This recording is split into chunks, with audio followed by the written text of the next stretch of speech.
Gadis montok berwajah bulat itu melangkah sepanjang bangsal 4, yaitu bagian anak-anak di rumah sakit Grantham. Sepatunya mendecit-decit di lantai linoleum yang berkilat. Seragam perawatnya bersih dan disetrika rapi. Beverly Alid, 24 tahun, memberi kesan perawat anak-anak yang terampil dan penuh perhatian. Ia rajin memperhatikan anak-anak yang dipercayakan kepadanya, entah yang sedang tidur di ranjang kecil, entah yang sedang bermain di ruang rekreasi. Alid menikmati tugasnya. Hari Kamis lewat tengah hari itu, Alid termasuk salah seorang dari perawat yang berdinas di bagian anak-anak. Keadaan tenang-tenang saja, tidak ada yang memerlukan perawatan gawat, tidak ada bayi yang sakit keras. Suasana tentram ini menyenangkan bagi yang lain, tetapi mungkin tidak bagi Alid. Ia tidak lulus ujian sehingga sebenarnya harus meninggalkan pekerjaannya pada tanggal 15 Februari tahun 1991. Untung di saat terakhir, pihak rumah sakit mau mengontraknya 6 bulan lagi. Ini kesempatan terakhir baginya untuk mendapat pengalaman merawat bayi.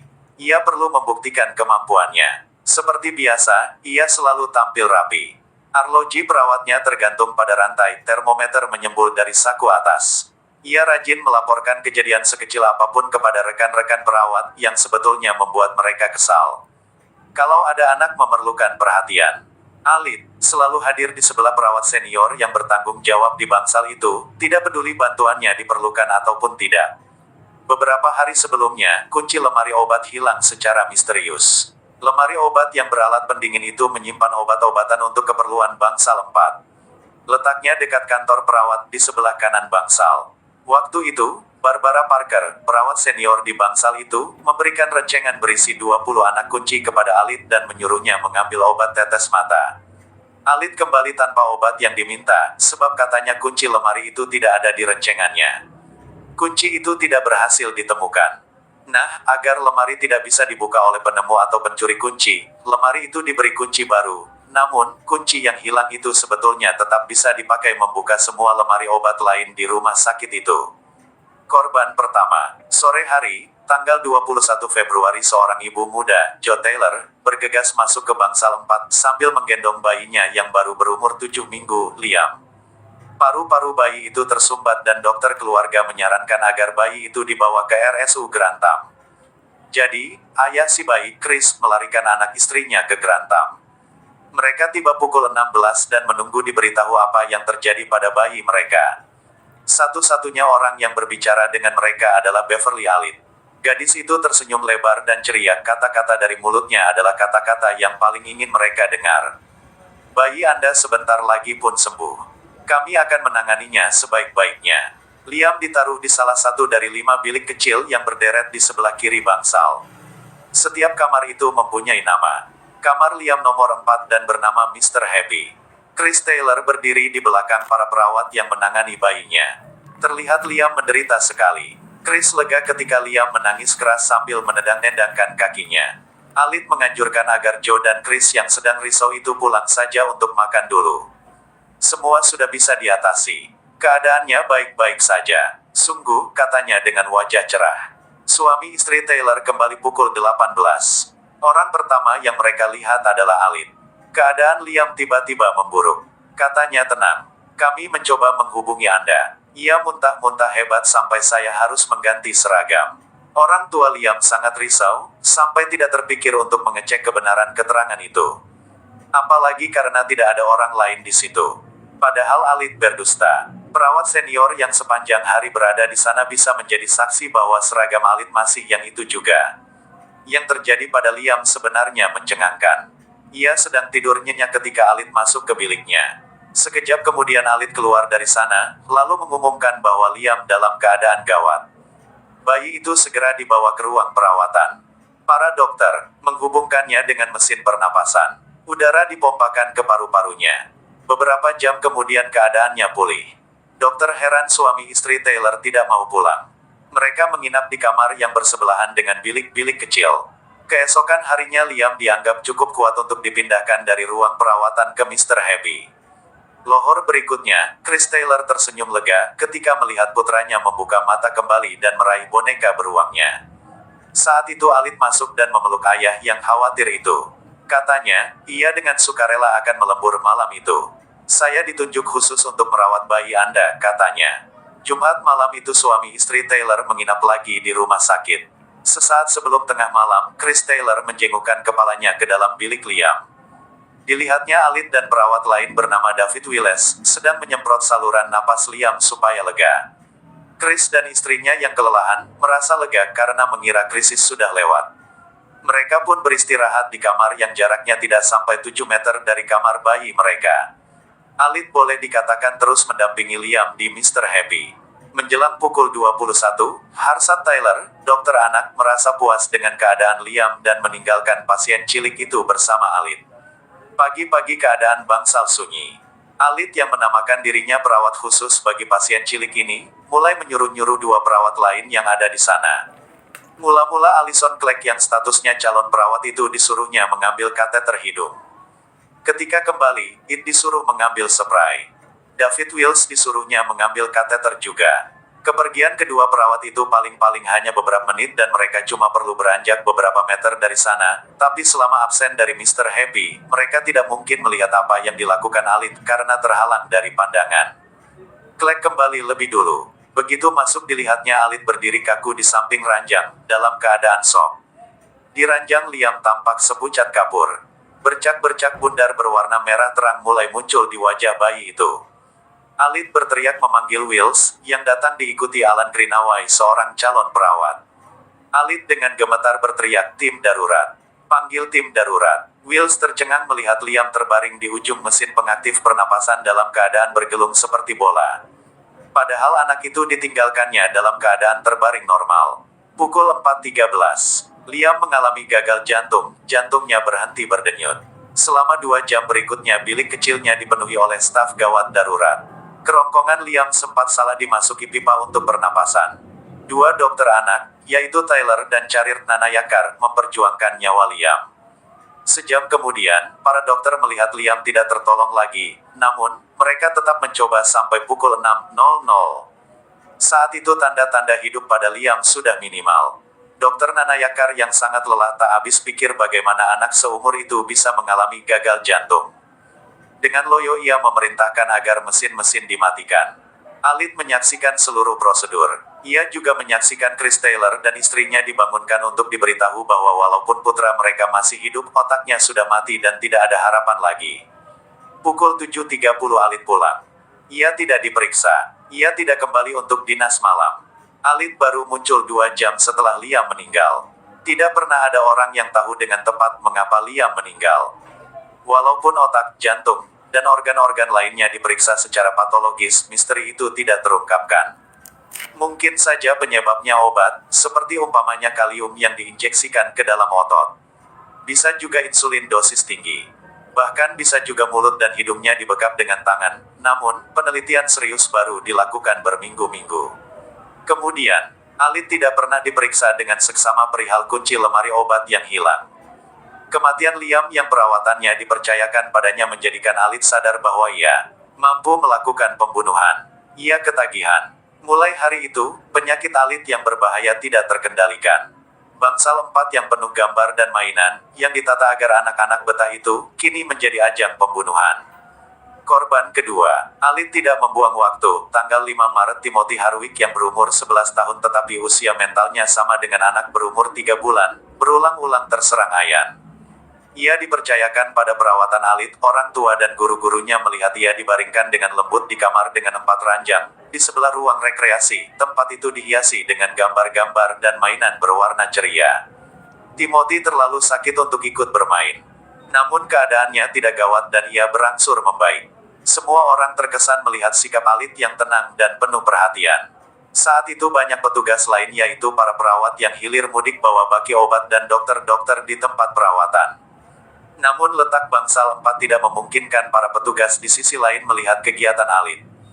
2 perawat, Mary Reed dan Heather Skyman, sedang bertugas memberikan obat kepada pasien dan berada di luar bilik-bilik kecil ketika Alit muncul sambil berlari dan berteriak. "Cepat, cepat, gagal jantung, gagal jantung." Dokter Nanayakar ke bagian tugas lagi. Ia berusaha menyelamatkan Timothy yang jantungnya henti berdenyut, yang bisa ia katakan kemudian hanyalah kematiannya tidak disangka-sangka. Walaupun diadakan autopsi, sebab kematian tetap tidak diketahui, namun, mereka tidak memanggil polisi. Beberapa meter dari tempat Timothy meninggal, berbaring Kylie Desmond, yang dirawat sejak tanggal 3 Maret karena menderita infeksi ringan pada dadanya. Bayi perempuan itu kuat dan keadaannya tidak patut dikhawatirkan. Namun begitu dirawat Alit pada tanggal 10 Maret di kamar bekas Liam, ia mengalami gagal jantung. Untung ia buru-buru dipindahkan ke sebuah rumah sakit di Nottingham. Kylie selamat. Ternyata pula para dokter di sana lebih teliti. Mereka menemukan bekas tusukan jarum di ketiak kanan Kylie dan di belakang tusukan jarum itu ada sebuah gelembung udara. Ada orang yang menyuntikkan udara ke tubuh bayi perempuan itu. Setelah itu 3 minggu tidak terjadi apa-apa. Lalu 3 percobaan pembunuhan terjadi dalam waktu 4 hari. Tanggal 28 Maret Paul Crampton yang berumur 5 bulan, pingsan di bangsal 4. Kemudian ketahuan bahwa ia mendapat suntikan insulin dosis tinggi. Tanggal 30 Maret Bradley Gibson, 5 tahun, mendapat serangan jantung. Menurut para ahli patologi, ia juga mendapat suntikan insulin. Bradley lolos dari maut, tetapi cacat sampai sekarang. Tanggal 31 Maret Henry Chan, 5 tahun, pingsan, hampir saja ia tewas, tetapi berhasil diselamatkan. Semua di bawah perawatan langsung Alit. Polisi tetap juga tidak diberitahu. Kematian kedua terjadi 5 hari kemudian. Hari itu hampir saja 2 nyawa melayang. Sudah satu lagi.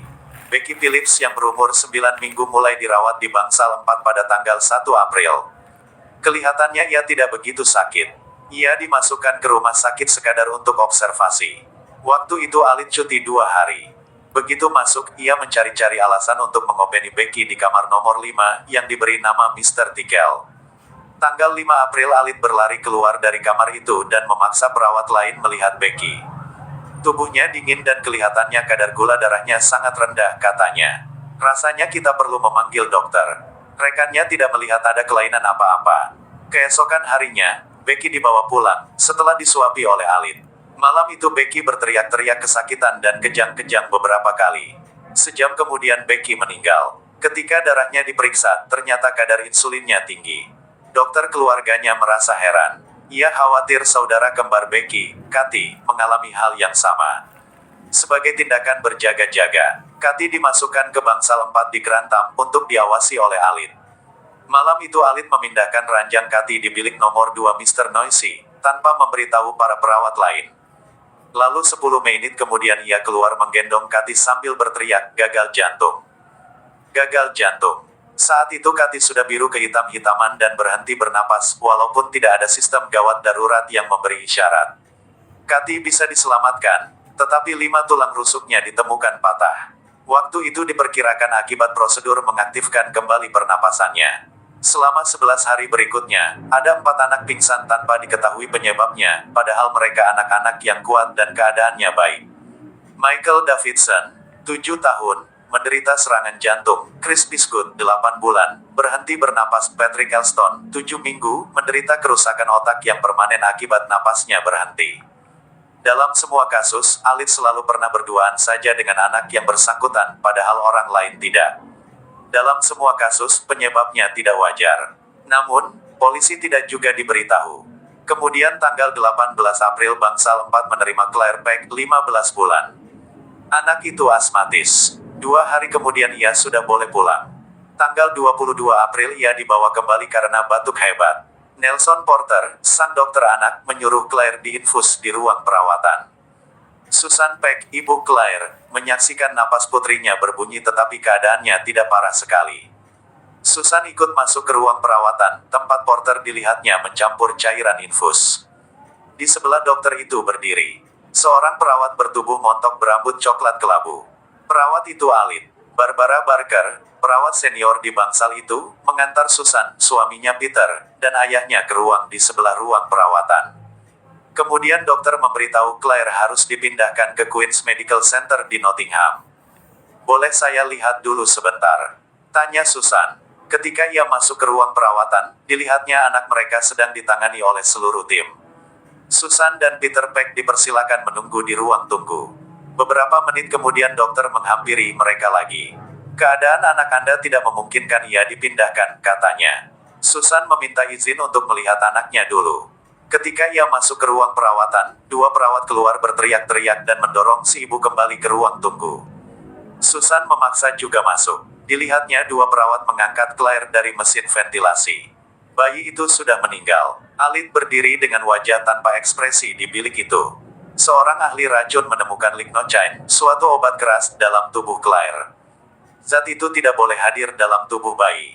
Jelas Claire dibunuh. Alit hanya memiliki waktu beberapa menit saja untuk memasukkan zat pembawa maut itu, dan hal itu dilakukannya pada saat para perawat, dokter, dan anggota keluarga korban cuma beberapa detik saja dari korban. Itulah korban terakhir Alit. Saat itu Beverly Alit berada di ruang terkunci di RS Rampton. Ia diperiksa oleh sejumlah psikiater. Kalau tadinya ia montok, kini ia seperti tengkorak karena menderita anoreksia, kehilangan selera makan. Walaupun demikian, ia masih senang tertawa-tawa dengan para perawat dan terus-menerus menulis surat berisi obrolan kepada teman-temannya.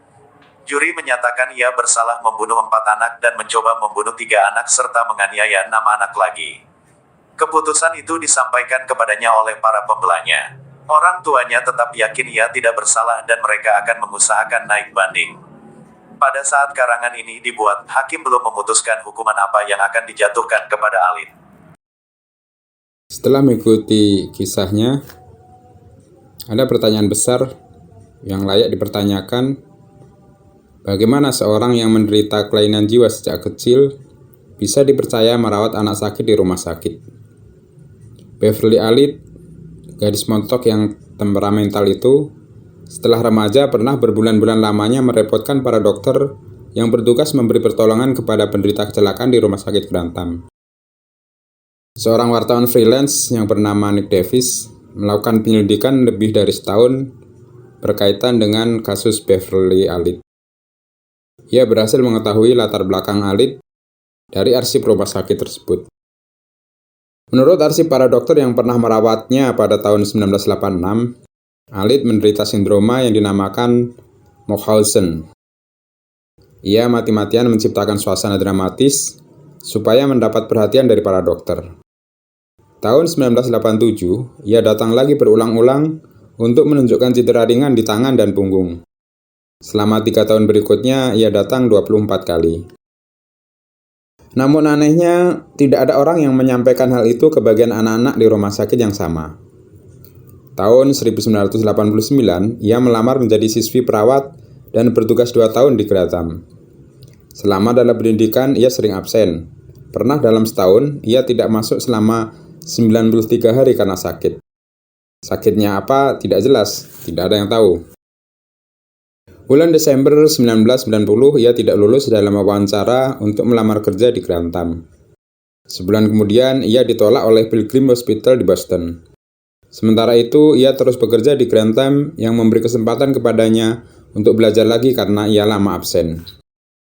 Tanggal 12 April 1991, ketika 3 anak sudah tewas dan 6 lagi menjadi korban penganiayaan di Bangsal 4, barulah para ahli patologi menemukan racun dalam salah satu kasus kematian.